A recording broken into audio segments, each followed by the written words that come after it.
Serial കാണുന്ന സമയത്ത് ഇപ്പോഴും ചേച്ചി ഒരേപോലെ ഇരിക്കുന്നേ. ഒരേപോലെ വയസ്സാവില്ല നിങ്ങളൊന്നും.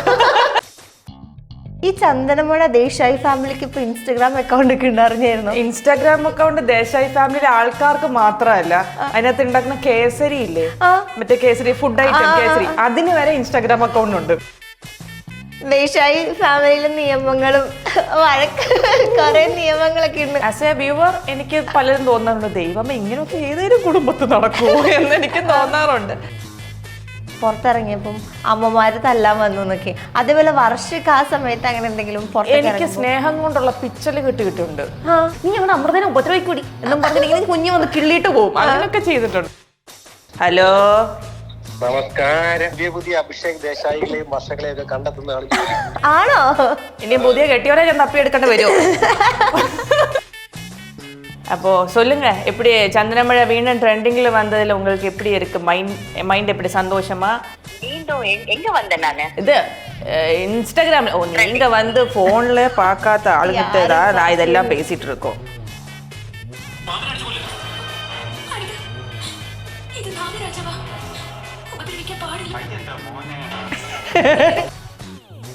അപ്പോഴേ ഇത് ട്രോളൊക്കെ ആയി. പക്ഷെ ശരിക്കും ആലോചിച്ച് നോക്ക്, അത് ശരിക്കുള്ള പാമ്പാണ്, ഒറിജിനൽ പാമ്പാണ്.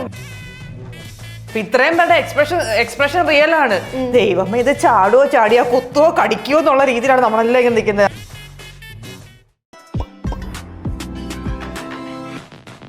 ഹായ് ഹലോ, എല്ലാവർക്കും വെറൈറ്റി മീഡിയയുടെ പുതിയൊരു ചർച്ചയിലേക്ക് സ്വാഗതം. ഞാൻ Mastani and this is our show Masti with Mastani. So ഇന്ന് നമ്മുടെ കൂടെയുള്ള ഗസ്റ്റ് ആരാന്ന് വെച്ചാൽ, എനിക്ക് ആക്ച്വലി ഈ പുള്ളിക്കാരൻ്റെ സീരിയൽസ് ഞാൻ കണ്ടപ്പോൾ എങ്ങനെയിരുന്നോ അതേപോലെ തന്നെ ഇപ്പോഴും അതൊക്കെ നമുക്ക് ചോദിച്ചറിയാം. ഒരു ക്യാരക്ടർ ചെയ്യുക, അതും സീരിയലിൽ കുറേ വർഷങ്ങൾ കഴിഞ്ഞിട്ടും ആ ക്യാരക്ടർ തന്നെ ആൾക്കാർ ഓർത്തിരിക്കണമെങ്കിൽ അതൊരു ചില്ലറ ക്യാരക്ടർ ആയിരിക്കില്ല അല്ലേ? നമ്മുടെയൊക്കെ ചന്ദനമഴയിലെ നമ്മുടെയൊക്കെ സ്വന്തം വർഷ മോളാണ് ഇന്ന് നമ്മുടെ കൂടെ. Welcome to the show. Thank you. ചേച്ചി, ആദ്യം തന്നെ ഞാൻ അന്ന് സീരിയൽ കാണുന്ന സമയത്ത് ഇപ്പോഴും ചേച്ചി ഒരേപോലെ ഇരിക്കുന്നേ. ഒരേപോലെ വയസ്സാവില്ല നിങ്ങളൊന്നും? നിങ്ങൾക്ക് പ്രായമാവില്ല? അല്ലേ തന്നെ ട്രോള് മുട്ടിയിട്ട് ജീവിക്കാൻ മേല വീണ്ടും വീണ്ടും ട്രോളാക്കി തരുമോ? അല്ല, കാര്യമായിട്ടാ.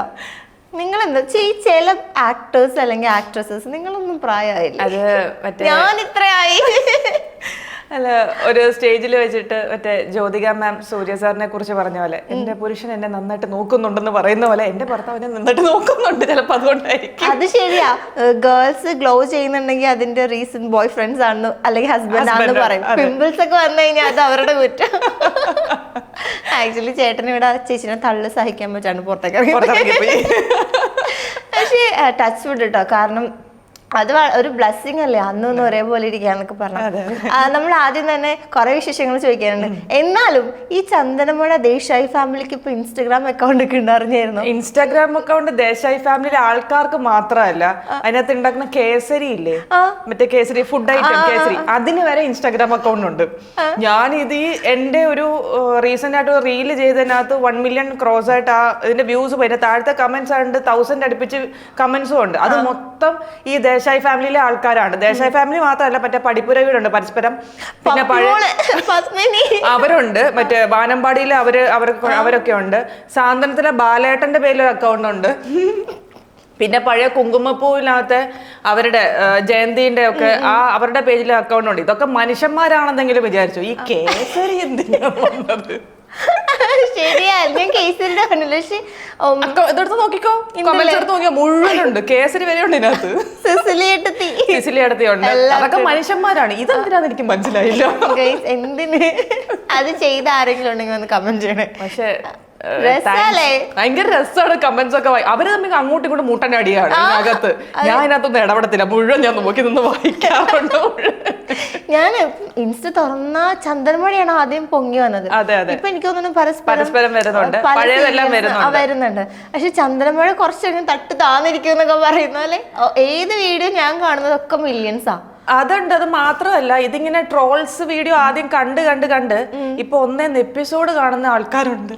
മിസ് ചെയ്തിരുന്ന് വീണ്ടും കുത്തിയിരുന്ന ആൾക്കാർ. എനിക്കതെല്ലാം മെസ്സേജ്, എന്റെ ഇൻസ്റ്റ ID നോക്കിയാല് മെസ്സേജ്, DM നോക്കിയാലും ശരി, എന്റെ കമന്റ്സ് നോക്കിയാലും ശരി, മൊത്തം ഇവര് കുത്തിയിരുന്ന് കാണുന്നതിന്റെ പിന്നെ എന്നോട് സോറി പറയണു എല്ലാരും. അന്ന് തെറ്റിദ്ധരിച്ചു. അതെ, അന്ന് ഇന്ന് നമ്മൾ മനസ്സിലാക്കുന്നു വർഷയായിരുന്നു ബുദ്ധിയുള്ള ഒരാളെന്നൊക്കെ.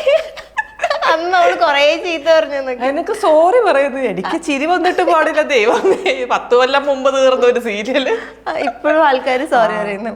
പക്ഷേ ഇപ്പം നമ്മൾ ചില ക്യാരക്ടേഴ്സ് ഒക്കെ പറയില്ലേ, അവർ ചെയ്ത ക്യാരക്ടറിന്റെ പേരിലായിരിക്കും അവർ കൂടുതലും അറിയപ്പെടുന്നത്. ഒന്ന് ക്ലിക്ക് ആയി കഴിഞ്ഞാൽ പിന്നെ ആ ക്യാരക്ടറിൽ നിന്ന് ആൾക്കാർ മറക്കില്ല. അതേപോലെ തന്നെ വർഷ അതിനുശേഷം കുറെ സീരിയൽസ് ചെയ്തിട്ടുണ്ടെങ്കിലും വർഷ കുറച്ചുകൂടി ആൾക്കാരിലേക്ക് ഇറങ്ങിച്ചെന്നു. എന്തിനും നമ്മുടെ പുറത്തുള്ള ആൾക്കാരൊക്കെ എന്നെ ക്യാരക്ടർ വെച്ചിട്ടേ അറിയുള്ളൂ എന്ന് വെച്ചാൽ നമ്മുടെ ഇൻഡസ്ട്രിക്കകത്തുള്ള ആൾക്കാരും എന്നെ വർഷ എന്നാണ് കൂടുതൽ ആൾക്കാർ വിളിക്കുന്നത്. ഷാലു എന്ന് അറിയാം, പക്ഷെ എന്നാലും വർഷ എന്നും പറഞ്ഞിട്ടാണ് വിളിക്കുന്നത് പോലും. അങ്ങനെ വിളിക്കാനേ തോന്നുള്ളൂ അത്ര. അതെ, എനിക്ക് ഈ മുഖത്ത് നോക്കി ഷാലു എന്ന് വിളിക്കാൻ തോന്നില്ല, വർഷ എന്ന് വിളിക്കാനേ തോന്നുള്ളൂ. അങ്ങനെ എന്നെ വിളിക്കാറ് പലരും, മെജോറിറ്റി ആൾക്കാർ അങ്ങനെ എന്നെ വിളിക്കാറ്. എന്താ വിചാരിച്ചിട്ടുണ്ടായിരുന്നോ അന്ന് ഇതൊക്കെ ചെയ്യുമ്പോ ഇങ്ങനൊക്കെ ഇൻസ്റ്റയില് വരുന്നും പൊങ്കലുകളൊക്കെ വരുന്നൊക്കെ? അന്നൊരു പക്ഷെ ഇൻസ്റ്റാഗ്രാം ഒക്കെ ഇത്രയും പോപ്പുലാരിറ്റി ഉള്ള ഒരു സാധനം ആയിരുന്നെങ്കിൽ ചിലപ്പോൾ ചന്ദ്രമഴ വേറെ ഏതോ റേഞ്ചിൽ പോയി നിന്നേനെന്ന് എനിക്ക് തോന്നാറുണ്ട്. എന്നിട്ടും അന്ന് അതിന് അത്ര റേറ്റിംഗ് ഉണ്ടായിരുന്നു. അതും കൂടെ ഉണ്ടായിരുന്നെങ്കിൽ കുറച്ചും കൂടെ വേറെ ലെവലിലായി പോയേനെ. ഇപ്പൊ ഇൻസ്റ്റാഗ്രാം വന്ന സമയത്ത് വീണ്ടും നമ്മുടെ സീരിയലുകൾ ഇങ്ങനെ പൊങ്ങി വരുമ്പോൾ ഭയങ്കര സന്തോഷമാണ്. നല്ല രസമല്ലേ കാണാനൊക്കെ. ഈ വർഷ എന്ന് പറഞ്ഞ അക്കൗണ്ടില് വർഷ അഭിഷേക് ദേശായി, അതിലും ഞാനും അഭിഷേക് ഏട്ടനും പിണങ്ങി, എന്നിട്ട് വഴക്കിന്റെ എന്തോ ഒരു സാധനം. ഞാൻ അഭിഷേകിനെ ദേഷ്യം പിടിപ്പിക്കുന്ന അർജുനേട്ടനായിട്ടുള്ള ലവ് ട്രാക്ക് എങ്ങനെയുണ്ട് ഗൈസ്? അങ്ങനെയൊക്കെ ആരാണെങ്കിലും വലിയ നന്ദി. ഞങ്ങളൊക്കെ വീണ്ടും ഈ ലൈം ലൈറ്റ് വീണ്ടും കൊണ്ട് എത്തിച്ചു. ശരിക്കും പറഞ്ഞ ചന്ദനമഴ തീർന്നു പോയ ഒരു സീരിയൽ 10 വർഷത്തിന് ശേഷം വീണ്ടും ഒന്നേന്ന് കാണാനുള്ള ആൾക്കാർക്ക് ഒരു ഇൻസ്പിറേഷൻ ഉണ്ടാക്കി കൊടുത്തത് ഇതാണ്. അതെ, എനിക്ക് തോന്നുന്നു ആ സീരിയൽ കണ്ടിന്യൂസ് തുടക്കം മുതൽ ലാസ്റ്റ് എപ്പിസോഡ് വരെയും ശേഷിയായിരുന്നില്ലേ? അമൃത കുറച്ച് കഴിഞ്ഞപ്പോ മാറി, ദേവി അങ്ങനെ മെയിൻ ക്യാരക്ടേഴ്സ് ഒക്കെ. ഊർമിള അത് തന്നെയായിരുന്നു. അതിനകത്തെ അഞ്ജലി എന്ന് പറഞ്ഞ ക്യാരക്ടർ മാറിയായിരുന്നു. മായാവതി മാറി. മായാവതി തുടക്കത്തില് ഒരു കുറച്ച് എപ്പിസോഡ്സ് ഉണ്ടായിരുന്നല്ലോ അവർ. അത് കഴിഞ്ഞിട്ട് പിന്നെ മുഴുവൻ കന്നി ചേച്ചിയായിരുന്നു. പിന്നെ ലാസ്റ്റ് ആയപ്പം മേഘനയുടെ ക്യാരക്ടർ മാറിയിട്ട് വേറെ കുട്ടി വന്ന് ചെയ്തു. അതെ, ഇപ്പൊ ഇന്നിങ്ങനെ ആ തിരിഞ്ഞു നോക്കുമ്പോ തോന്നുന്നുണ്ടോ ചില കമന്റ്സ് ഒക്കെ കണ്ടു, ദേശായി ഫാമിലിയിലെ നിയമങ്ങളും വഴക്ക് കുറെ നിയമങ്ങളൊക്കെ ഉണ്ട്, അപ്പൊ അത് കുറച്ച് ക്രിഞ്ചാണെന്നും അല്ലെങ്കിൽ ആൾക്കാർ ചിലർ കമന്റ് ചെയ്തിട്ടുണ്ട്, എടാ ഇത് ഞാൻ അന്നിരുന്ന് കണ്ടല്ലോ ഭയങ്കര സീരിയസ്. ഇപ്പൊ അങ്ങനെ ചേച്ചിക്ക് അങ്ങനെ തോന്നിയിട്ടുണ്ടോ? ആസ് എ വ്യൂവർ എനിക്ക് പലരും തോന്നാറുണ്ട്, ദൈവമേ ഇങ്ങനെയൊക്കെ ഏതൊരു കുടുംബത്തിൽ നടക്കുമോ എന്ന് എനിക്ക് തോന്നാറുണ്ട്. പക്ഷെ ഒരു ആർട്ടിസ്റ്റ് എന്ന നിലയിൽ നമ്മൾ എന്തും ക്യാരക്ടർ എന്താണോ സീൻസ് പറയുന്നത് അതൊക്കെ ചെയ്യുക തന്നെയാണ്. അന്ന് അങ്ങനെ തോന്നിയിരുന്നെന്ന് ചോദിച്ചാൽ അന്ന് ആ ഒരു നമ്മളെന്താ പറയുക, നമുക്കൊരു സീരിയൽ എന്ന് പറഞ്ഞാൽ നമ്മുടെ കുടുംബത്തിലേക്ക് വീണ്ടും, നമ്മളൊരു കുടുംബമാണ്, അവിടേക്ക് വീണ്ടും ചെന്ന് ഭയങ്കര ഓളമൊക്കെ സൃഷ്ടിച്ച് നമ്മൾ വീണ്ടും അഭിനയിക്കാൻ വരും, നമ്മുടെ ഫാമിലിയിലേക്ക് തിരിച്ചു വരുന്ന ആ ഒരു ഓളത്തിൽ അഭിനയിക്കുന്നു. അങ്ങനെ പോയി എന്നുള്ള. പിന്നെയാണ് ഇത് ഇപ്പോഴിരുന്നിട്ടാണ് ഓരോ സീൻസ്, ഇത് ഞാൻ ചെയ്താൽ ഇങ്ങനെ ഒരു സീൻ ചെയ്തായിരുന്നോ എന്നൊക്കെ തോന്നുന്നു. ഇങ്ങനെ ലാപ്ടോപ്പ് കഴുകിടുന്ന സീനൊക്കെ അത് ശരിക്കും ഹിന്ദി എപ്പിസോഡിൽ അത് ഉണ്ടായിരുന്നു. പിന്നെ ശരിക്കും പറഞ്ഞാൽ ഇതിന്റെ ഹിന്ദി ഫുള്ളല്ല, ഞാൻ ഡിഗ്രിക്ക് പഠിക്കുമ്പോഴായിരുന്നു സാത്നിബാന സാത്യ വരുന്നത്. അന്നൊന്നും എന്നാ പറഞ്ഞ ഇൻഡസ്ട്രിയിൽ ഇത്ര സജീവം ഒന്നും അല്ല, ചന്ദ്രമഴ ചെയ്യുമോന്ന് പോലും എനിക്കറിയത്തില്ല, കാരണം ഡിഗ്രി പഠിക്കണ സമയത്ത്. അപ്പൊ എനിക്ക് ഹിന്ദി വൃത്തിയായിട്ട് അറിയത്തുമില്ല. എന്നാലും ഈ സീരിയൽ കാണാനുള്ള ഇതൊരു രസം ഉണ്ടായിരുന്നു ഇത് കാണാൻ വേണ്ടിയിട്ട്. എന്നാലും സീൻസ് കാണുമ്പോൾ ചിലപ്പോൾ നമുക്ക് അതിനകത്ത് എന്താ പറയുന്നതെന്നൊക്കെ ഏകദേശം മനസ്സിലാവും. എന്നിട്ടും മനസ്സിലാകാത്തത് സെക്കൻഡ് ലാംഗ്വേജ് ഹിന്ദി എടുത്ത് എന്റെ ഫ്രണ്ടിനോട് പോയി പിറ്റേ ദിവസം പോയി ചോദിച്ച് കഥ മനസ്സിലാക്കുമായിരുന്നു. അങ്ങനെയൊക്കെ ഇരുന്ന് ഭയങ്കര ഇതായിട്ട് കണ്ടതാ. അപ്പോഴും അന്നേ എനിക്ക് ഈ വില്ലത്തി ക്യാരക്ടറിനോട് ഒരു ഇഷ്ടം ഉണ്ടായിരുന്നു. കാരണം എനിക്ക് ഈ അഭിനയം എവിടെയോ മനസ്സിൽ ഇങ്ങനെ കിടക്കുന്നോ ചെയ്യണം എന്നുള്ളത് കൊണ്ട് വെറുതെ എന്റെ മനസ്സിൽ തോന്നി ഈ ക്യാരക്ടർ ഞാൻ ചെയ്താൽ എങ്ങനെ ഇരിക്കും, ഞാനായിരുന്നു ചിലപ്പോൾ ഇങ്ങനെയും കൂടെ ഒക്കെ ചെയ്തേനെ.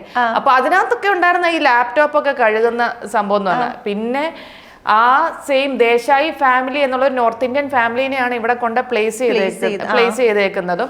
പിന്നെ അവിടുത്തെ തന്നെ കുറേയൊക്കെ കാര്യങ്ങളാണ് നമ്മുടെ ഇവിടെ സീനായിട്ട് എടുത്തേക്കുന്നത്. കുറേ കാര്യങ്ങൾ ആ വൺ ലൈൻ തന്നെയാണ് മിക്കവാറും നമ്മൾ ഇവിടെ തന്നെ എടുത്തേക്കുന്നത്. പക്ഷെ അവിടെ ഉള്ളൊരു കുഴപ്പമെന്ന് വെച്ച് കഴിഞ്ഞാൽ അവിടെ നിർബന്ധിത വിദ്യാഭ്യാസം ഉണ്ടോ എന്ന് എനിക്കറിയില്ല. 14 വയസ്സ് വരെ നിർബന്ധിത വിദ്യാഭ്യാസം നമുക്ക് ഇവിടെ ഉണ്ട്. അങ്ങനെ ഉള്ളപ്പം ഒരിക്കലും ഈ സൈസ് മണ്ടത്തരങ്ങൾ കാണിക്കില്ല ഇവിടെ ആരും. പക്ഷെ അവിടുത്തെ ഇതാണത്, അവിടുത്തെ ഒരു വൺ ലൈൻ ആയിരുന്നു. അതിവിടെ വന്നപ്പോഴത്തേനും ഇങ്ങനെ ആക്കി. അതുകൊണ്ടായിരിക്കും മലയാളികൾക്ക് പെട്ടെന്ന് അത് അക്സെപ്റ്റ് ചെയ്യാൻ പറ്റാതെ വന്നത്. നമ്മൾ ഒരിക്കലും അക്സെപ്റ്റ് ചെയ്തിട്ടുണ്ടായിരുന്നു. അന്നും ഇങ്ങനെ പറഞ്ഞിട്ടുണ്ടായിരുന്നു, 10ാം ക്ലാസ് വരെ പഠിച്ചതെന്നാ പറയുന്നത്. എന്നിട്ട് ലാപ്ടോപ്പ് കൊണ്ട് കഴുകിയിടുകയാണ്, ഹാർഡ് ഡിസ്ക് കൊണ്ട് കഴുകിയിടുകയാണ് എന്നൊക്കെ പറഞ്ഞ് അന്നും കുറച്ചൊക്കെ ഉണ്ടായിരുന്നു. പക്ഷെ അന്ന് ഈ പറഞ്ഞ കണക്ക് ഇൻസ്റ്റാഗ്രാമോ കാര്യങ്ങളോ ഒന്നും ഇല്ലാഞ്ഞുകൊണ്ട് അങ്ങനെ വലിയ ട്രോളായിട്ട് പോയില്ല എന്ന് മാത്രം. അല്ലെങ്കിൽ അന്ന് ഏറിപ്പോയത് ചിലപ്പോ. ഈ ചന്ദ്രമഴയ്ക്ക് ശേഷം എനിക്ക് തോന്നുന്നു ചേച്ചിക്ക് കൂടുതലും വില്ലത്തി ക്യാരക്ടേഴ്സ് ആണോ ചെയ്യാൻ ഇഷ്ടം? എനിക്കിഷ്ടമാണ്. എനിക്ക് തോന്നി അങ്ങനെ. എന്നുവെച്ചാൽ എനിക്ക് ഗ്ലിസറിൻ ഇട്ട് അഭിനയിക്കാൻ ഇച്ചിരി ബുദ്ധിമുട്ടാണ്. വേറെ ഒന്നുമല്ല, ഗ്ലിസറിൻ ഇട്ട് എനിക്ക് അന്ന് തലവേദന എടുക്കും. രാത്രി കിടന്ന് ഉറങ്ങാൻ പറ്റൂല, ഭയങ്കരമായിട്ട് തലവേദന എടുക്കും. അപ്പൊ വില്ലത്തി ക്യാരക്ടർ ആകുമ്പോൾ ആ വിഷയമൊന്നുമില്ല, ജീവിക്കാൻ എന്തെങ്കിലുമൊക്കെ ചീത്തയും പറഞ്ഞ് ജീവിച്ചാൽ. ഇത് ചെയ്തോണ്ടിരിക്കുന്ന സമയത്ത് ഈ ഗ്ലോറിയ എന്ന് പറയുന്ന ക്യാരക്ടർ ആ പുള്ളിക്കാരി ഒരു ഇന്റർവ്യൂവിൽ പറയണ്ടായിരുന്നു പുറത്തിറങ്ങിയപ്പം അമ്മമാര് തല്ലാൻ വന്നു എന്നൊക്കെ. അതേപോലെ വർഷക്ക് ആ സമയത്ത് അങ്ങനെ എന്തെങ്കിലും? എനിക്ക് സ്നേഹം കൊണ്ടുള്ള പിച്ചല് കിട്ടിയിട്ടുണ്ട്. സ്നേഹം കൊണ്ട് പിച്ചും. മറ്റേ അയ്യോ പുള്ളിക്കാരുടെ ശരിക്കുള്ള പേര് അർച്ചന. അർച്ചനയ്ക്ക് സംബന്ധിച്ച് അർച്ചന ഭയങ്കര ക്രൂവലായിരുന്നു. അതിനകത്ത് ഈ മണ്ടത്തരങ്ങളും കാര്യങ്ങളൊന്നുമില്ല, വേണമെന്ന് വെച്ചിട്ട് ക്രൂവലിറ്റി കാണിക്കുന്ന ഒരാളായിരുന്നു. ഇതെന്ന് പറഞ്ഞാൽ അമ്മയുടെ സ്ക്രൂവിനനുസരിച്ച് ചലിക്കുന്ന ഒരു പാവയാണ് വർഷ എന്ന് പറയുന്നത്. അങ്ങനത്തെ ഒരു ക്യാരക്ടറാണ്. പിന്നെ കാണിക്കുന്ന മുഴുവൻ മണ്ടത്തരാണ്, തിരിച്ച് അതുപോലെ തന്നെ നമ്മുടെ തലയിൽ തന്നെ വിരികയും ചെയ്യും.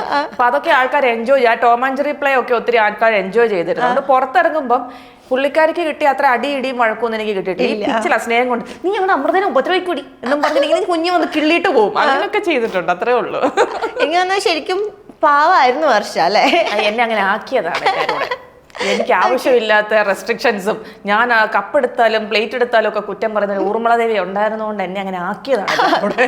ഒരെണ്ണത്തിൽ പറയണ്ടി ഈ നിയമമൊക്കെ എനിക്ക് മാത്രമേ ഉള്ളൂ, എന്താ ഊർമിളദേവിയുടെ മരുമകൾക്ക് ഇതൊന്നും ഇല്ല. ഞാൻ ഒരു സീനിൽ ഷൗട്ട് ചെയ്ത് ചോദിക്കുന്നുമുണ്ട്.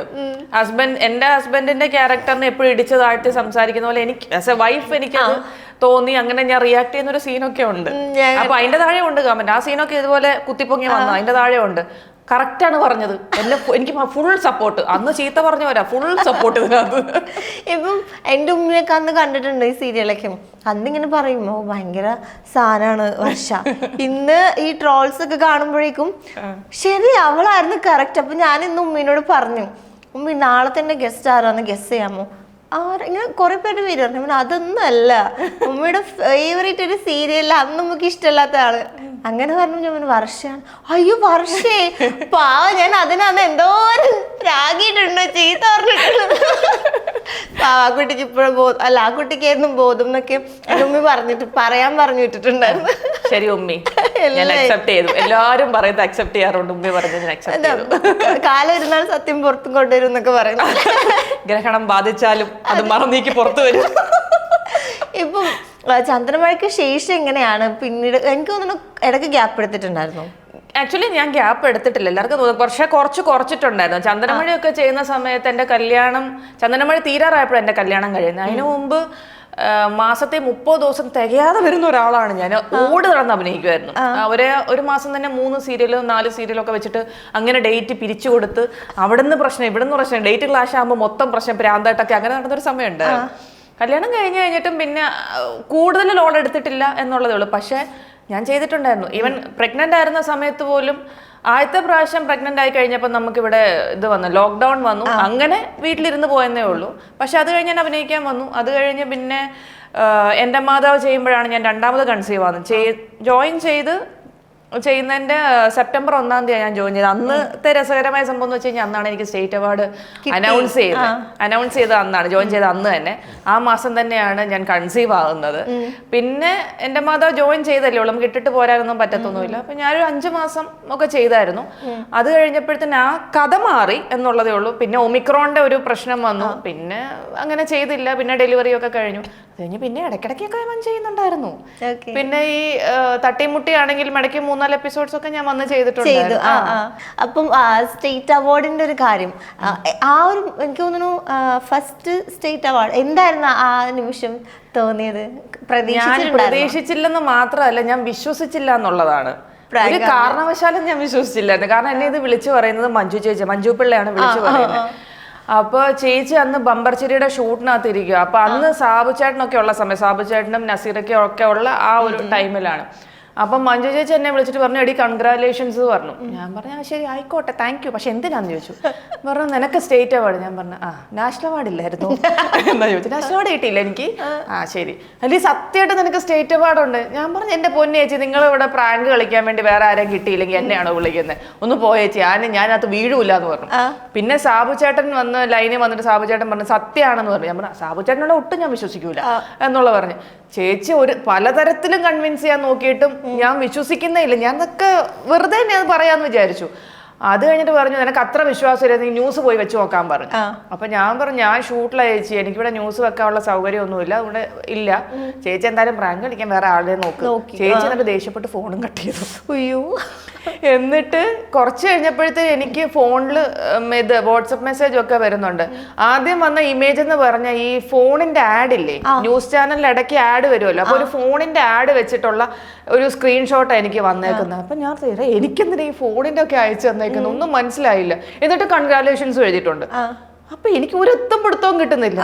ഞാൻ എന്നിട്ട് വിളിച്ചു എന്തിനാ ഇത്, എന്താ സംഭവം എന്താന്ന് ചോദിച്ചു.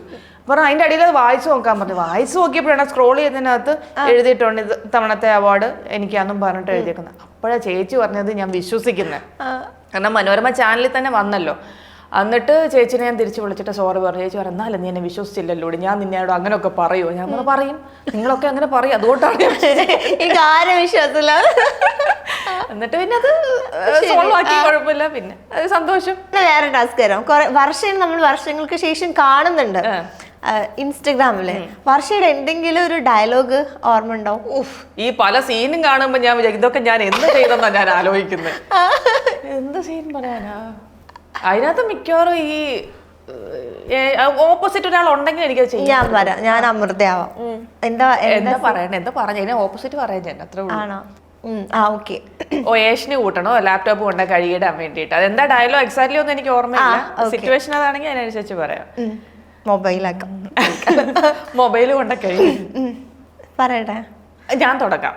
എന്നാലും അമൃതയ്ക്ക് അത് ചെയ്യാൻ പറ്റുമോ? അമൃതേ, അതെ നിന്റെ അർജുനായിട്ട് നിന്നോടിപ്പോൾ വലിയ സ്നേഹമൊന്നുമില്ലല്ലേ? കല്യാണം കഴിഞ്ഞപ്പോൾ തൊട്ട് ഞാൻ കാണുന്നുണ്ട് എന്തിനും ഏതിനും ഈ എന്താ പറയുക പുള്ളി ഭയങ്കര ഇറിറ്റേറ്റ് ചെയ്യുന്നത്. അതെ ചേച്ചി, എന്താണെന്നറിയില്ല, അർജുനേട്ടനെ ഇഷ്ടമല്ലാതെ കല്യാണം കഴിച്ചാണോ? അർജുനേട്ടനെ ഇഷ്ടം തോന്നാൻ വേണ്ടി ഞാൻ ഒരു ഐഡിയ പറഞ്ഞു തരട്ടെ. എന്താ? അതായത് പുള്ളിക്ക് ഇഷ്ടമുള്ള കാര്യങ്ങളൊക്കെ നീ മുന്നേ കണ്ടങ്ങ് ചെയ്യുക. ഇപ്പോൾ ഈ ഫോണില്ലേ, ഇത് അർജുനേട്ടൻ്റെ ഏറ്റവും ഇഷ്ടപ്പെട്ട ഒരു ഫോണല്ലേ? അതെ. ഇതിനകത്തോടാണ് അർജുനേട്ടൻ മിക്കവാറും ബിസിനസ് ഡീൽസ് ഒക്കെ നടത്തുന്നത് അല്ലേ? അതെ. നീ അതൊന്ന് ശരിക്കും നോക്കിയാ മുഴുവൻ പൊടിയും ചെളി അഴുക്കൊക്കെ അതിൽ അല്ലേ? അതെ ശരിയാ ചേച്ചി. അല്ലേ, മുഴുവൻ അഴുക്കില്ലേ? ഒരു കാര്യം ചെയ്യും, നമ്മുടെ അടുക്കളയിൽ ഇരിക്കുന്ന സോപ്പൊടി ഇല്ലേ, അതെടുത്ത് നന്നായിട്ട് പതപ്പിച്ച് അതിനകത്ത് കുറച്ചേരം മുക്കി വെക്കുക. നമ്മൾ ഈ തുണിയൊക്കെ മുക്കി വെക്കില്ലേ, അതുപോലെ കുറച്ചേരം മുക്കി വെക്കുക. ഒരു അരമണിക്കൂർ കഴിയുമ്പം നന്നായിട്ട് സോപ്പിട്ട് കല്ലിലിട്ട് ഉരച്ച് കഴിയിട്ട് ആ അയെ കൊണ്ടെങ്ങാനൊന്ന് ക്ലിപ്പ് ചെയ്തിടാൻ നോക്ക്. ചേച്ചി അത് അങ്ങനെ നമ്മൾ മൊബൈല് കഴുകാമോ? ഞാൻ ഫോൺ ഉപയോഗിക്കുന്ന ആളല്ലേ, ഞാൻ ഇടയ്ക്കിടയ്ക്ക് ക്ലീൻ ചെയ്യാറുണ്ട്. നിനക്കിതൊന്നും അറിയാൻ മേലാത്തിട്ട്. ശരി, എന്നാ ഞാൻ പോയി കഴുകിയിട്ടിട്ട് വരാം. ശരി. ഇത് വിട്ടുപോയിട്ടില്ല അല്ലേ? ഞാൻ ചെയ്യുന്നതല്ല അതുപോലെ തന്നെ ഇപ്പോഴും അതിന് ശേഷം ചെയ്യുന്ന മുഴുവൻ, അതുകൊണ്ട് ഇതൊക്കെ സ്ഥായിയായിട്ട് കിടക്കൂടെ. ഏഷ്യനായിട്ടാണ് എന്താ ഇൻട്രസ്റ്റ് എന്നൊക്കെ സൂപ്പറായിട്ട്. എനിക്ക് ഞാൻ ഒട്ടും വിചാരിച്ചില്ല, പണ്ട് നമ്മൾ ടി വിയിൽ കണ്ട വർഷനായിട്ട് നേരിട്ട്. ഇപ്പം അന്ന് വർക്ക് ചെയ്ത സീരിയലിൽ വർക്ക് ചെയ്തപ്പം ഊർമിളാദേവി, വല്യമ്മ, അർജുനേട്ടൻ, അഭിഷേകേട്ടൻ, അമൃത, സിസ്ലേട്ടത്തി, അങ്ങനെ ആരെങ്കിലേക്ക് ഇപ്പൊ കണക്ഷൻ ഉണ്ടോ? എല്ലാരെയും ഇടയ്ക്കിടയ്ക്കൊക്കെ വിളിക്കാറുണ്ട്. എന്നാലും മാസത്തിൽ ഒരിക്കലെങ്കിലും വിളിച്ചില്ലെങ്കിൽ ഉറക്കം വരാത്ത രണ്ടുപേരെ ഉള്ളതിനകത്ത് ഒന്നെങ്കിൽ അങ്ങോട്ടല്ല ഇങ്ങോട്ട് ജീവിച്ചിരിപ്പുണ്ടോ എന്നറിയാൻ വേണ്ടിയിട്ടെങ്കിലും വിളിക്കും. ഒന്ന് നമ്മുടെ ഊർമിളാദേവിയായിട്ട് അഭിനയിച്ച രൂപ ചേച്ചി ഒരു മാസത്തിൽ ഒരിക്കലെങ്കിലും വിളിക്കണം, ശബ്ദം കേട്ടില്ലെങ്കിൽ ഭയങ്കര പ്രശ്നം അങ്ങോട്ടും ഇങ്ങോട്ടും. രണ്ട് പിന്നെ ആദ്യം അഭിനയിച്ച അഞ്ജലി ചാരുത ബൈജു, അവളിവിടെ അഡ്വക്കേറ്റ് ആണ്. അക്ക ഇപ്പോഴും അവിടെ സീരിയൽസ് ഒക്കെ ചെയ്യുന്നു, ചെന്നൈയിലാണ് സീരിയൽസ് ഒക്കെ ചെയ്യുന്നു, ബിസി ആയിട്ടിരിക്കുന്നു. ഇവരെ ഒന്നും ഫോണിൽ വിളിച്ച് അങ്ങനെയൊന്നും കിട്ടത്തില്ല. ഇന്ന് വിളിച്ച 2 ദിവസം കഴിയുമ്പോ പറയും എന്തിനാടി വിളിച്ചേ, വിളിച്ചായിരുന്നോന്നൊക്കെ. ഒന്ന് ജസ്റ്റ് ആരെങ്കിലും വിളിക്കാം, ഊർമിളാദേവിനെ വിളിക്കാം. എടുക്കുമെന്ന് എനിക്കറിയത്തില്ല, ഷൂട്ടിലാണ് എടുക്കത്തില്ല. ഞാൻ വിളിക്കാം, എടുക്കുമെന്ന് അറിയത്തില്ല. ഷൂട്ടിലാണെങ്കിൽ എടുക്കത്തില്ല, വല്ല ബ്രേക്കിന്റെ സമയത്ത് വിളിക്കും, അല്ല 2 ദിവസം കഴിഞ്ഞിട്ട് വിളിക്കും. യോഗം ഉണ്ടെങ്കിൽ ഇപ്പൊ എടുക്കും. അതേ പറയാൻ പറ്റൂ. യോഗം പിന്നെ പണ്ടേ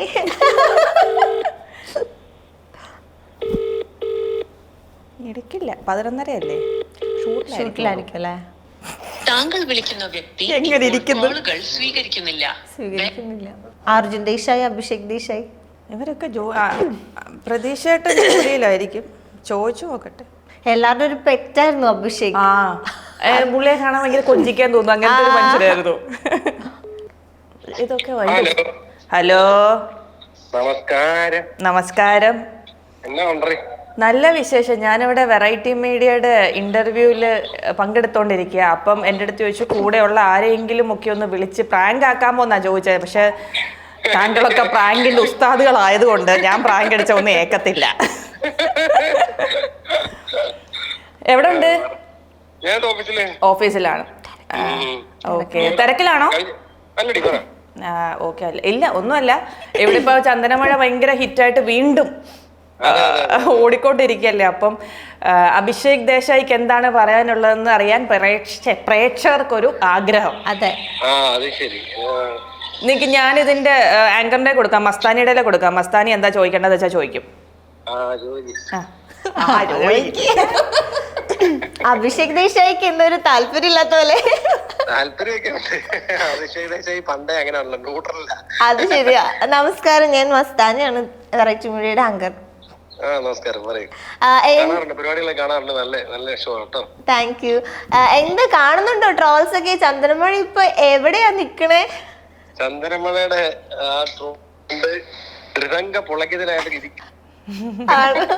ഈ ചന്ദ്രമഴ 2 വന്നാല് വരുമോ? 2 വന്നാൽ അതൊരു പ്രാക്ടിക്കലി എത്രത്തോളം പോസിബിൾ ആണെന്ന് അറിയില്ല. കാരണം എല്ലാവരും ഓരോരോ രീതിയിൽ ബിസിയാണ്. അപ്പൊ അത് ഒരു റീജോയിനിങ് ഉണ്ടാകുമോ എന്നുള്ള കാര്യം സംശയമാണ്. ഓക്കെ. ഈ ചന്ദ്രമഴ കഴിഞ്ഞിട്ട് അഭിഷേക് ദേശായി എങ്ങോട്ടാ പോയേ? ആ ചന്ദ്രമഴ കഴിഞ്ഞിട്ട് പിന്നെ ഞാൻ എനിക്ക് സ്വന്തമായിട്ടൊരു പ്രൊഡക്ഷൻ ഹൗസ് സ്റ്റാർട്ട് ചെയ്തു. ഒരു സീരിയൽ പ്രൊഡ്യൂസ് ചെയ്തു. ഓക്കെ. അത് കഴിഞ്ഞ് ഞാനിപ്പോൾ ചാനലിന്റെ സീരിയൽസിന്റെ കണ്ടന്റ് ഹെഡ് എന്നുള്ള പോസ്റ്റിൽ ജോലി ചെയ്യാണ്. സൂര്യ ടിവിയുടെ കണ്ടന്റ് ഹെഡ് ആണ് ഞാനിപ്പോ. 5 വർഷമായിട്ട്. അതുകൊണ്ടാണ് ഈ ലൈവിൽ ഇപ്പൊ കാണാത്ത, ഞാനിപ്പോ ഐ മീൻ സ്ക്രീനിൽ കാണാത്തതിന്റെ കാരണം. ഓക്കെ. ഇവിടെ ഇപ്പൊ പറഞ്ഞോ, പുതിയ പുതിയ അഭിഷേക് ദേശായികളെയും വർഷകളെയും ഒക്കെ കണ്ടെത്തുന്നതാണ് ജോലി. ആണോ? ഇനി പുതിയ കെട്ടിയോരെ ഞാൻ തപ്പിയെടുക്കേണ്ടി വരുമോ? ഓ, വർഷ ക്യാരക്ടറായി പുതിയ കെട്ടിയോളെ തപ്പേണ്ടി വരുമെന്നൊക്കെ. ഇപ്പം എന്താ വർഷനോട് കുറെ നാൾക്ക് ശേഷം വർഷനിപ്പൊ നമ്മള് കൊണ്ടുവന്നേക്കുവാണ്. എന്താ അഭിഷേക് ദേശായിക്ക് എന്താ പറയാനുള്ളേ? പറയാനുള്ളതെന്ന് പറഞ്ഞാൽ മഴവില്ല് എത്ര വർഷം കഴിഞ്ഞാലും വളഞ്ഞിരിക്കും എന്ന് പറഞ്ഞാൽ തന്നെ വേറൊരു മൃഗത്തിന്റെ വാല് വളഞ്ഞ് വർഷത്തെ സ്വഭാവം ഇപ്പൊ ഏകദേശം 10 വർഷം കഴിഞ്ഞ് എന്തെങ്കിലും മാറ്റമുണ്ടോ എന്നാണ് എനിക്കറിയേണ്ടത്. മാറ്റമുണ്ടോ? നാട്ടുകാര് സമ്മതിക്കണില്ല മാറാൻ.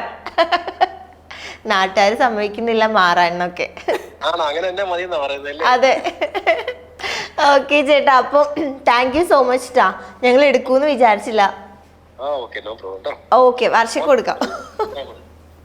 വർഷന്നൊക്കെ ഇപ്പോഴും വർഷാന്നാ വിളിക്കുന്നത്, പേരറിയാമെങ്കിലും. ഒരു തരംഗമായിരുന്നു, വീണ്ടും തരംഗമായിക്കൊണ്ടിരിക്കുന്നു. അതെ അതെ, വീണ്ടും അങ്ങനെ തന്നെ പൊക്കോട്ടെ. ചന്ദ്രമഴ സെക്കൻഡ് പാർട്ട് വരുമോ ഇല്ലയോ നമുക്കിപ്പോഴും മനുഷ്യത്വത്തിലാണ്. എന്നാലും ഇപ്പൊ ഉള്ള ചന്ദ്രമഴ വീണ്ടും റീലോഡഡ് എന്നും പറഞ്ഞിട്ട് പോകുന്നുണ്ട്. അപ്പൊ സന്തോഷം, അങ്ങനെ പോട്ടെ. അതെ അതെ. ഓക്കെ ഓക്കെ പ്രതീക്ഷേട്ടാ, ബൈ. ഓക്കെ. ആക്ച്വലി അഭിഷേക് എവിടെയും പോയിട്ടില്ല, സ്ക്രീനിൽ വരുന്നില്ല. ബിഹൈൻഡ് ക്യാമറ ഉണ്ട് പുള്ളി, ഈ ഇൻഡസ്ട്രി തന്നെ ഉണ്ട്, വർക്ക് ചെയ്തോണ്ടിരിക്കുകയാണ്. പുള്ളിയുടെ എന്റെയും കൂടെ ഒരു സാധനം ട്രോളായിട്ട് വന്ന മറ്റേ ടാറ്റുവിന്റെ സംഭവമായിരുന്നു. അത് കണ്ടിട്ട് എനിക്ക് എന്റെ സത്യമായിട്ടും എന്റെ ദൈവമേ, അത് കാണുമ്പോ അറിയത്തില്ല പ്ലാസ്റ്റിക് അത് അറിയത്തില്ല. അതല്ല, എടുത്തിട്ട് ഇവിടെ ഇരുന്നിട്ട് അറിയണില്ല. അത് സൂപ്പർ ആയിരുന്നു. അർജുൻ ദേശായിട്ട് കോണ്ടാക്ട് ഉണ്ടോ? ഇടയ്ക്ക് വല്ലപ്പോഴും വിളിക്കും.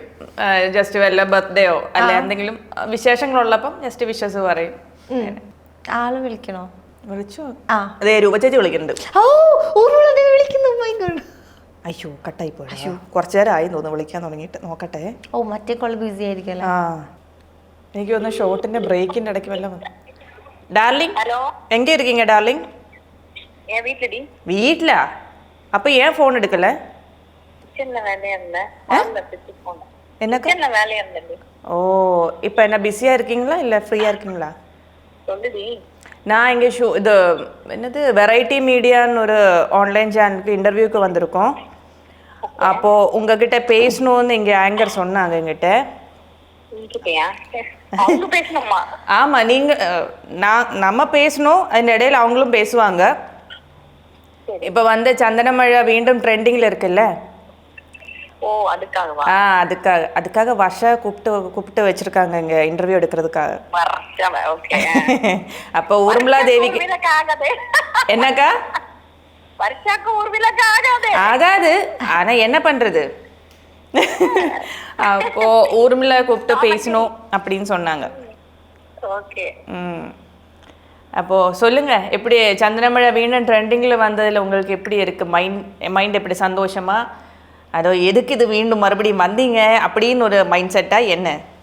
மீண்டும் எங்க வந்தேன் நானு? இது இன்ஸ்டாகிராம்ல. ஓ, நீங்க வந்து போன்ல பார்க்காத ஆளுகிட்ட தான் நான் இதெல்லாம் பேசிட்டு இருக்கோம். அதான்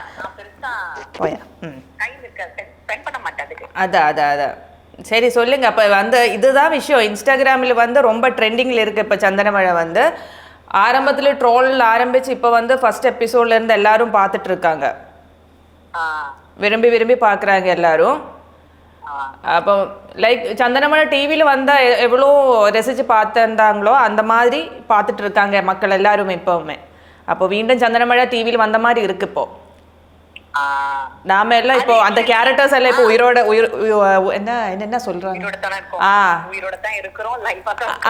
அதுக்கு லைஃப் கொடுத்துட்டு இருக்கோம் நம்ம மீண்டும். ஆக்சுவலி அவங்களுக்கு அது புதுசா இருக்கிறதுனால மேபி அதான 10 வருஷம் ஆனாலும் நம்மள பொறுத்த வரைக்கும் அதுல ஒர்க் பண்ண ஆர்டிஸ்ட் எல்லாருக்குமே நல்ல ஒரு பேர், நல்ல ஒரு லைஃப், நல்ல ஒரு கேரியர்ல நல்ல ஒரு ஒரு ஹைலைட்டான ஒரு சீரியல், டாப் சீரியல். அது சேனல்லையுமே அது ஒரு பெரிய அந்த ரீச் எந்த சீரியலுமே இன்னைக்கும் வரல. இன்னைக்கு கரெக்ட். அன்னைக்கு வந்து நம்ம சீரியலோட ரேட்டிங் வந்து 25, 26 அந்த அளவுக்கு இருக்கும். ஆமா, மேல இருக்கும். அதுக்கப்புறமா இன்னைக்கு வரைக்கும் அந்த ரேட்டிங்கும் டச் பண்ணவும் இல்ல, அந்த பேரு யாரும் வாங்கலன்னு சேனலே நம்ம கிட்ட சொல்லுவாங்க. அதெல்லாம் ஹாப்பி. அதுல ஒர்க் பண்ண ஆர்டிஸ்ட்க்கு எல்லாமே நல்ல பேர் கிடைச்சது, இன்க்ளூடிங் டெக்னீஷியன்ஸ் வரைக்குமே, கேமராமேன், டைரக்டர்ஸ் எல்லாருக்குமே, ரைட்டர்ல இருந்து எல்லாருக்குமே, இன்க்ளூடிங் சார் வந்து கரெக்ட். இப்போ வந்து ஏதாவது ஒரு சீரியலுக்கு கேரக்டர் வேணும் அப்படின்னு சொன்னா கூட ஊர்மிளா மாதிரி கெட்டப் வேணுமா இல்ல ஊர்மிளா விட கம்மியா வேணுமா அப்படிதான் கேக்குறாங்க. ரெஃபரன்ஸ் கூட உங்களோட கேரக்டர் தான், ஊர்மிளா மாதிரி போட்டு வைக்கணுமா அந்த மாதிரி. அப்போ அந்த மாதிரி ஒரு ட்ரெண்ட் நம்ம கொண்டு வந்திருக்கோம். ஆனா நான் இது வரைக்கும் மலையாள சீரியல் பார்த்ததே இல்ல. மதர் கேரக்டர் முன்னாடி எப்படி இருந்திருப்பாங்கன்னு கூட எனக்கு தெரியாது. நான் ஃபர்ஸ்ட் டே ஷூட்டிங்ல போகும்போது அப்போ சொன்னது, நீ தமிழ் சீரியல் மாதிரி தெலுங்கு சீரியல் மாதிரி நல்ல ரிச்சா ரெடி ஆயிக்குமா, ஹிந்தி சீரியல் மாதிரி இருக்கணும், மலையாள சீரியல் எப்படி சார்னா அதெல்லாம் வேண்டாமா, நீ ரிச்சாவே இருக்கணும் அப்படின்றதுதான் அவர் சார் என்கிட்ட சொன்ன இன்ஸ்ட்ரக்ஷன். அதனால எப்பவுமே நல்ல பிளசன்ட் லுக்கா, ஹாப்பியா, அந்த ஒரு கௌரவமா அப்படி இருக்கணும் அந்த கேரக்டரு. அதனால அப்படி இருக்கணும்னு சொன்னாரு. அதனால அதுக்கு தகுந்த மாதிரி, அதுக்கு முன்னாடி நான் மலையாள சீரியல் நான் பார்த்ததும் இல்ல, அது எப்படி இருக்கும்னு கூட எனக்கு தெரியாது. அதுக்கப்புறம் நீங்க பார்த்தது கிடையாது, சந்தனமழைக்கு அப்புறம் கூட நீங்க பார்க்கிறது கிடையாது. அது உண்மைதான். பட் நான் வந்து அப்படியே தமிழ் சீரியல் எப்படி பண்ணணும் அந்த மாதிரிதான் நான் பண்ணேன். ஆனா அந்த அளவுக்கு ரீச் கிடைக்க ஒரு ஹீரோயினை விட எனக்கு அந்த கேரக்டருக்கு, ஒரு மதர் ரோலுக்கு ரீச் கிடைச்சது. மதர்லாம் இருக்கிறது அந்த கேரக்டருக்கு அவ்வளவு ரீச் கிடைச்சது. ஊர்மிளா மாதிரி இன்னைக்கும் நடுவுல நான் லாஸ்ட் மந்த் வந்திருந்தேன் ரேக்மா சார் ஒரு ப்ராஜெக்டுக்காக, ஒரு கெஸ்ட் ஷோ மாதிரி. அப்ப ஒரு டைரக்டர் என் பேர் தெரியும், பட் இருந்தாலும் சட்ட ஊர்மிளா தான் கூப்பிட்டாங்க. எல்லாருக்குமே அந்த ஊர்மிளா தான் இன்னும் என்ன பார்க்கும் போது. அதான் நான் இங்க சொல்லிட்டு இருந்தோம் மஸ்தானி கிட்ட. மஸ்தானி தான் நம்ம ஆங்கரோட பேரு. அவங்க கிட்ட நான் சொல்லிட்டு இருந்தோம், இப்ப கூட நம்ம இண்டஸ்ட்ரியில நம்ம பேரு என்ன, ஒரிஜினல் நேம் என்னன்னு தெரிஞ்சா கூட நம்ம கேரக்டர் பேர்ல கூப்பிடுறாங்க எல்லாரும். அதுதான் அவங்களுக்கு செட் ஆயிடுச்சு. வரைக்கும் அப்படிதான் கூப்பிடுறாரு, அந்த பேரு சொல்லிதான் கூப்பிடுறாரு. அப்போ ஒரு டைரக்டரா இருந்தாலும் அவங்களோட மனசுல அந்த கேரக்டர் எந்த அளவுக்கு ரீச் ஆயிருக்கு. பிளஸ் இத்தனை 10 வருஷம் ட்ரெண்ட் பண்றது நம்ம மனசுல எப்பவுமே எவர்கிரீன். அது சீரியல் அது வேற விஷயம். ஏன்னா எல்லாருமே நம்ம வந்து எல்லாருமே ஒரு மிங்கிள் ஆனோம். இன்னைக்கு நம்ம பேசிட்டு இருக்கோம். அதான் ஓம் நம்மாவா இருக்கட்டும், நீயா இருக்கட்டும், சாருவா இருக்கட்டும், எல்லாருக்கிட்டயுமே நம்ம கன்யா சேச்சியா இருக்கட்டும், எல்லாருக்குமே தினேஷ் பணிக்கர், எல்லாருமே சரி, அவங்க எல்லாம் வந்து எல்லாருமே கேரக்டரோட அந்த அந்த கேரக்டர் தான் பாப்பாங்க. Correct correct. அப்படி ஒரு மாயாவதி அப்படின்னு தான் சொல்லுவாங்க வர்ஷா. Correct correct. அக்கா ஏன்னா அக்கா இங்க வந்து ஆங்கருக்கு உங்ககிட்ட பேசணும்னு சொன்னாங்க. உங்களோட பெரிய ஃபேன் அவங்க, பேசணும்னு சொன்னாங்க உங்ககிட்ட. கொடுக்குறேன் ஃபோன் கொடுக்குறேன். ஹாய் மேம், வணக்கம். நான் மஸ்தானி பேசுறேன். மஸ்தானி சொல்லுங்க, எப்படி இருக்கீங்க? நல்லா இருக்க, நீங்க எப்படி இருக்கீங்க? சூப்பரா இருக்கேன். நான் வந்து தமிழ்ல அவ்வளோ ஃப்ளூவென்ட் இல்லை. பரவாயில்ல, நோ ப்ராப்ளம். என்கிட்ட பேசி பேசி ஷாலு எவ்வளவு அழகா தமிழ் பேசுறா பாத்தியம்மா. ஆமா, ரொம்ப அழகா பேசுது. அந்த ஆமா, சீரியல் முடிஞ்சாலும் நாங்க ரெகுலரா வாரத்துல எப்பவுமே பேசிட்டு இருப்போம்னால அவ்வளோ சூப்பரா தமிழ் பேசுறதுக்கு காரணம் நான் தான். ஓகே மேம், ഇവിടെ வந்து വർഷ ஓகே വർഷ പറഞ്ഞില്ലേ ചന്ദ്രമഴ வந்து ரொம்ப ட்ரெண்டிங்ல இருக்கு இப்போ. அதனால தான் உங்களை கூப்பிட்டு ஓகே. മലയാളത്തിലോ ഇംഗ്ലീഷിലോ പറഞ്ഞോ കുഴപ്പമില്ല. எனக்கு வந்து ஒரு டயலாக் பேசணும் உங்ககிட்ட. சொல்லுமா, சொல்லுங்க. உங்க அழகும் ஸ்டைலும் இன்னும் இனியும் உன்னை விட்டு போகல. அவருக்கு தான் பொருத்தம். அண்ணா still Urmila is trending here. So இது நான் சொல்லி ஆகணும். நீங்க அவ்வளோ அழகு. தேங்க்யூ. குட்டிமா மதர் பண்ற ஏஜ் கிடையாது. மேபி இப்போ வேணா 10 வருஷம் ஆச்சு, இப்ப நான் பண்ணலாம். நானு 45 46 நான் அப்போ வந்து நான் 35 கூட கம்ப்ளீட். அப்பதான் எனக்கு അത്ര ഉള്ള ഏജ് டிஃபரன்ஸ். ஹீரோவா நடிச்சிருக்கோம். குட்டி அப்போ வந்தபோது. ஓகே, நீங்க எப்ப இன்னும் மலையாளத்திലേക്ക് திரும்பி வரும்? மலையாளம் கூப்பிடுறாங்க, நிறைய சீரியஸ் கூப்பிட்டு தான் இருக்கிறாங்க. எனக்கு இப்ப தமிழ் இங்க ஒரே ஒரு ப்ராஜெக்ட் தான் பண்றேன். கொஞ்சம் கம்ஃபர்டபுளா, கொஞ்சம் எனக்கு இது கம்ஃபர்டபுளா இருக்கு. நிச்சயமா ஒரு நல்ல கேரக்டரா இருந்துச்சுன்னா பண்ணணும்னு நிச்சயமா ஆசை இருக்கு மலையாளத்துல. கண்டிப்பா திரும்பி வரணும். நாம வெயிட் பண்றேன். Thank you so much ma'am. நான் எதிர்பார்க்கவே இல்லை நீங்க கால் எடுக்கும்னு. இல்ல ஷாலு எப்பவுமே பண்ணுவா, பிஸியானா திருப்பி கூப்பிடு. ஏன்னா அவ இன்னைக்கு மட்டும் கூப்பிடல, அந்த ப்ராஜெக்ட் பண்ணி முடிச்சுட்டு இன்னைக்கு தான் கூப்பிடல.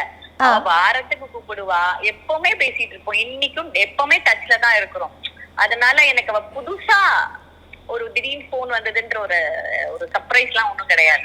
ஓகே, நான் எப்பவுமே சரி டச்ல 10 வருஷமா இன்னைக்கு டச்ல இருக்கிறது யார் இருக்காங்க? இது ஃபேமிலி மாதிரி தான் இருக்கிறோம், ஃபேமிலியா தான் இருக்கிறோம். Okay, anyway thank you so much ma'am. நான் வருஷக்கிட்ட ஃபோன் கொடுக்குறேன். மலையாளத்திലേക്ക് திரும்பி வரணும். we are waiting. Okay okay அக்கா, வேறொன்னும் அப்புறம் கூப்பிடு. சரி சரி, ബൈ ബൈ.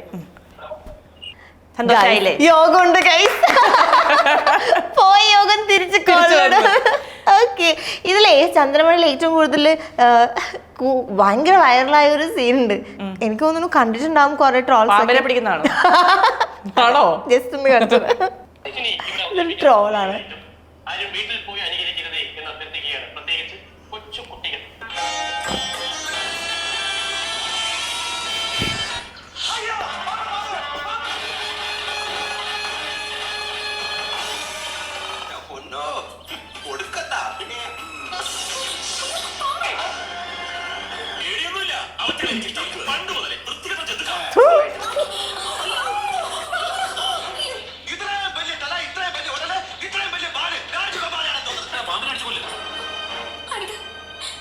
ഇത് നാഗരാജാവാ, ഉപദ്രവിക്കാൻ പാടില്ല.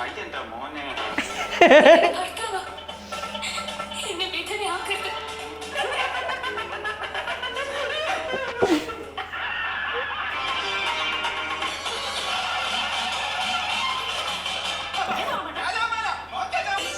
നീ ദേശായ കുടുംബത്തിൽ കിട്ടിയ മഹാപുണ്യമാണ്.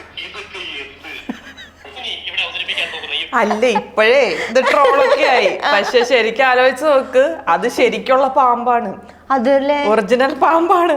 അവിടെ നിൽക്കുന്ന അത്ര ആൾക്കാരുടെ എക്സ്പ്രഷൻ റിയൽ ആണ്. കാരണം വേറൊന്നും അല്ല, ആ പാമ്പിനെ ആ രീതിയിലാക്കിയിട്ടാണ് വെച്ചേക്കുന്നത്. കടിക്കത്തൊന്നുമില്ല, ആ രീതിയിലാക്കിയിട്ടാണ് വെച്ചത്. എന്നാലും ഈ പാമ്പെന്ന് പറയുന്ന സാധനത്തിന് നമുക്കൊക്കെ പേടിയല്ലേ. ഇത്രയും പേരുടെ എക്സ്പ്രഷൻ റിയൽ ആണ്. ദൈവമേ, ഇത് ചാടുവോ ചാടിയോ കുത്തുവോ കടിക്കുവോ എന്നുള്ള രീതിയിലാണ് നമ്മളെല്ലാം ഇങ്ങനെ നിൽക്കുന്നത്. എല്ലാവരുടെയും ഫോക്കസ് ആ പാമ്പില്ല, സീനകത്തല്ല ആരുടെയും ശ്രദ്ധ അല്ലല്ലോ.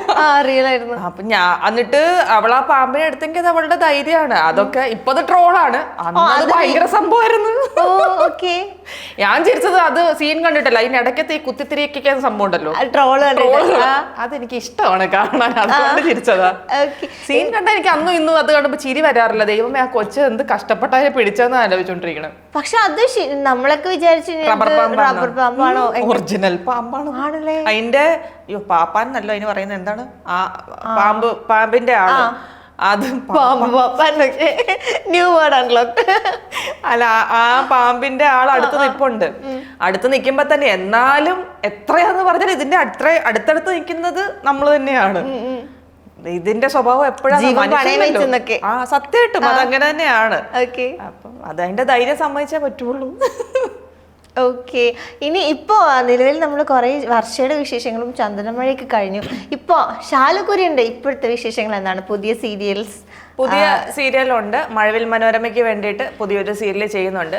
പേര് ഇപ്പോഴും കൺഫേം അല്ല, ഒരു കൺമണി ഉണ്ടാവും, അതിനപ്പുറത്ത് വേറെ എന്തെങ്കിലും വാക്കുകൾ ഉണ്ടോന്ന് അറിയില്ല. അതുകൊണ്ട് പേര് ഇതുവരെ ഡിസൈഡഡ് അല്ല. അതിനകത്തും വില്ലത്തി ക്യാരക്ടർ തന്നെയാണ്, സ്വാഭാവികം വില്ലത്തി ക്യാരക്ടർ തന്നെയാണ്. കുഴപ്പമില്ല, ഇത് കുറച്ച് ക്രൂവലായിട്ടുള്ള വില്ലത്തിയാണ്. കുറച്ച് വർഷനെ പോലുള്ള ആളല്ല, സാധാരണ നോർമലി കാണുന്ന വില്ലത്തികളുണ്ടല്ലോ, അങ്ങനത്തെ വില്ലത്തിയാണ്. പക്ക വില്ലത്തിയാണ്, കൊണ്ട് വില്ലത്തിയായതല്ല. നമുക്ക് ആരുടെയും സോഫ്റ്റ് കോർണർ ഒന്നും കിട്ടില്ല. ഇല്ല. ഞാൻ എന്നാലും ഒരു വീഡിയോ കൂടി കാണിച്ചു തരാം, വർഷയുടെ എക്സ്പ്രഷൻസ്.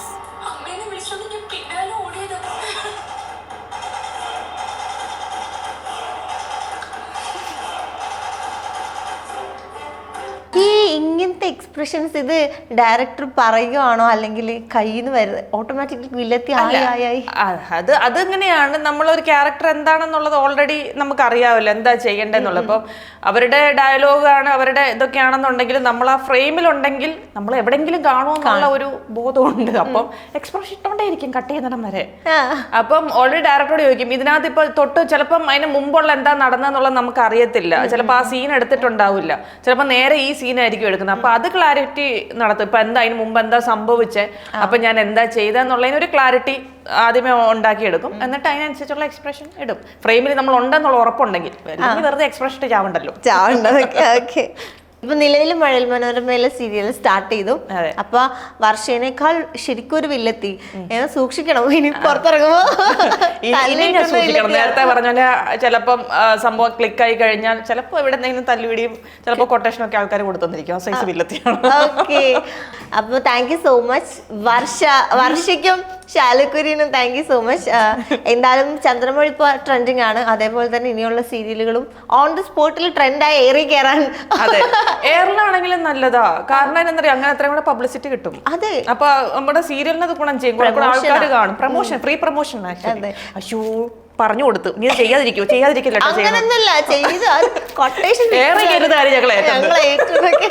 അത് 10 വർഷം വെയിറ്റ് ചെയ്തില്ലേ? അന്ന് ഇൻസ്റ്റാഗ്രാം ഇല്ലായിരുന്നു, ഇനി ഇൻസ്റ്റാഗ്രാം ഉണ്ട്. ഇനി ഇന്റർവ്യൂ കഴിയുമ്പോഴായിരിക്കും. ആയിക്കോട്ടെ, 10 വ്യൂവേഴ്സ് കൂടുതൽ കിട്ടും. അതെ, അപ്പൊ thank you so much and all the very best. Thank you. ഇനി അടുത്ത വില്ലത്തിന് ഞങ്ങൾ ഇന്റർവ്യൂവിന് വിളിക്കാം. തീർച്ചയായിട്ടും. താങ്ക് യു ചേച്ചി.